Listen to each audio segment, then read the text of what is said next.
Hey everyone, welcome to Put That Recipe Down, where we teach you a few simple techniques to help make your cooking a little more enjoyable, a little more fun, a little less stressful, help you get you away from the cookbook, away from the recipe book, cook a little bit more instinctively.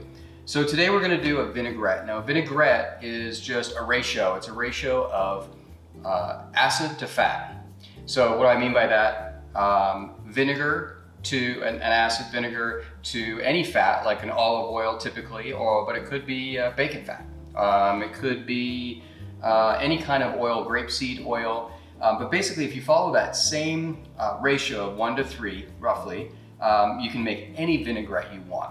So let me walk you through it. So here I have a balsamic vinaigrette, just a regular one I got from the grocery store.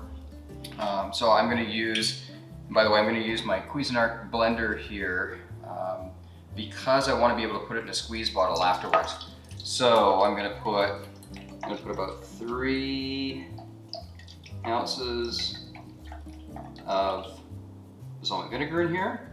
All right, and I'm going to put in a few shallots. You can use shallots, you can use onions, you can use garlic, whatever you want, whatever kind of spice you want for whatever kind of flavors that you want in your vinaigrette. So I'm just going to take a handful, highly scientific, handful of shallots here. Actually, I think I want a few more in there. So put a few more shallots in there. And then folks, here's the secret ingredient. Dijon mustard is a natural emulsifier. It also has a great flavor as well. Has a little bit of salt as well, so you don't have to add quite as much salt later on. And when you get a Dijon, by the way, get a real one. This is an Edmond Fayot from, still made in France, made in Burgundy, like near Dijon, I believe. But a lot of Dijons that you find at the grocery store are fake, unfortunately. So like a Grey Poupon, for example, is no longer made in France, but there's a huge difference in the ones that you get that are still made in France. They're really tangy and they have a nice bite to them. They're also usually very natural. So just look on the back, there should only be a few ingredients. But they make a great emulsifier. So it's gonna help that vinaigrette stay together and emulsify the acid and the oil so that they don't separate, all right? So I'm gonna use a extra virgin olive oil that I got here. This is a pretty decent one. Comes from California Olive Ranch, and good flavor, usually pretty fresh. When you buy an olive oil, by the way, check and see if it has a harvest date or some kind of best by date on the back of it. Olive oil loses its flavor really, really quickly. So you gotta store it correctly, dark bottle, put in your pantry, out of the light. But get a good one. There's enormous difference between some of the stuff that you find, some of the mass market stuff, and a decent olive oil. It's gonna make a huge difference in your vinaigrettes. And then here's a little trick that I use. I either use a concentrated, like an aged balsamic. Sometimes that can be a little bit expensive for a vinaigrette. Or a Australian friend of mine brought me a Yarrawonga sticky balsamic reduction, which is kind of like a balsamic vinegar with a little bit of sugar reduced down. So I'm going to use that instead of a sugar. So use a little dollop of that. If you don't have that, you can add a little bit of, well, any kind of sugar, a honey, a little bit of maple syrup, or just a bit of regular sugar in there. All right. And so I'm going to use a blender. At this point, you can just, if you're just making a little bit, you can just whisk it up, serve it right on your salad, but I am actually going to blend it. And the reason for that is I like to put them in these little squeeze bottles that I get on Amazon. I think these are OXO. So I like to put these in the squeeze bottle, so I have it all week. Literally, when you make a vinaigrette like this, the acid is what keeps it fresh. The vinegar keeps it fresh, so you don't need to really worry about it spoiling unless you're keeping it for months, but it'll last for a few weeks in your refrigerator. So I usually, every time I make this, I make enough so I have it for a couple of weeks. So here we go. So I'm just gonna give it a quick blend. Okay, and then I'm going for a 1 to 3. I've got about 3, just almost 4 ounces in there. So I'm gonna multiply that by, well, let's call it 3.5. So I'm gonna add another 9 ounces or so of olive oil, but I'm gonna stop after a while. I'm gonna taste and just see.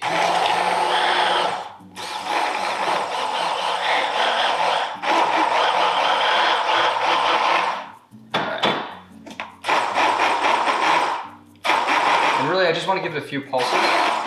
I'm really just trying to chop up the shallots so they don't get stuck in my squeeze bottle more than anything. And you know what? I forgot the most important ingredients here. A little bit, so don't do that, folks. A little bit of pepper, just a couple of pinches of pepper. And I'm gonna grab a little bit of salt. A little bit of kosher salt. See, normally I've got everything prepped here. That was a bit of a video fail, but that's okay. We're gonna add in a couple of pinches of salt here. I'm not gonna add too much until I've had a chance to taste it. So right now I'm at around almost 9 ounces in there right now. So again, 1-to-3 ratio, but that's not a hard and fast rule. It really depends on, you know, how strong your vinegar is. It depends on how fresh your oil is. Sometimes it might be a little less, sometimes it might be a little bit more. And that's the important thing in cooking, is that you taste. I've got these tasting spoons handy in my drawer here. I'm just gonna have a little taste here and see. That's delicious. I like it a little sharper, so I like it with just a little bit extra vinegar. So I'm gonna stop right there. Actually, I'm not gonna add any more olive oil because I like the way that it tastes right now. I might add a little bit more of the balsamic just to give it a little bit more sweetness. Now, this vinaigrette, I put it in a squeeze bottle and I use it for literally everything. So I use it on a spinach walnut blue cheese salad.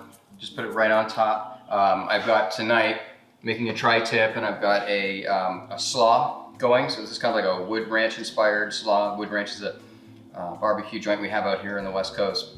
I have a really tasty coleslaw, so I'll sort of copy that and use a bit of this dressing just with a little bit of seasoning salt added in, just to give it a little bit of that style flavor.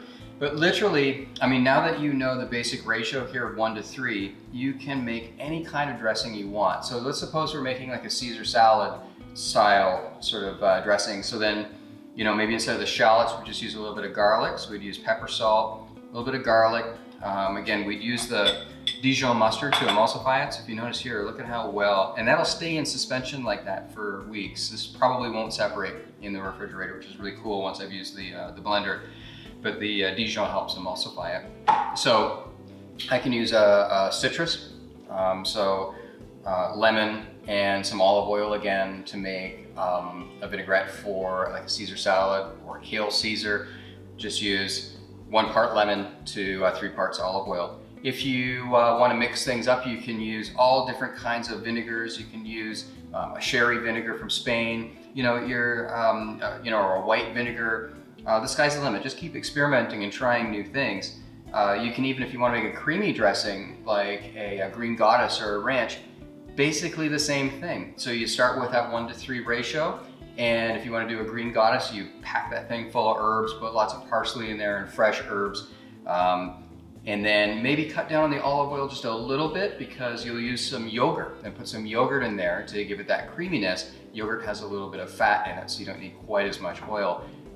Or you could do an Asian inspired one where you could use, like, say a neutral oil, a little bit, and add in a little bit of sesame oil. You could use lime and ginger and garlic and peanut butter and soy. Again, peanut butter has a little bit of fat in it, so you're gonna, reduce the fat a little bit when you make that dressing, because the peanut butter will add some of that creaminess. But again, taste, and keep experimenting and keep trying new things. So thanks for joining. Please, if you enjoyed this video, subscribe, like it, follow us on Instagram at Put That Recipe Down. Hey everyone, I hope you enjoyed this lesson. These videos are brought to you by my company, Golden State Granola. Golden State Granola is slow roasted in small batches, full of nuts and nutrition. So if you're looking for a more nutritious breakfast and to ditch that highly processed cereal, go ahead and order a bag right now on goldenstategranola.com. Thanks for watching.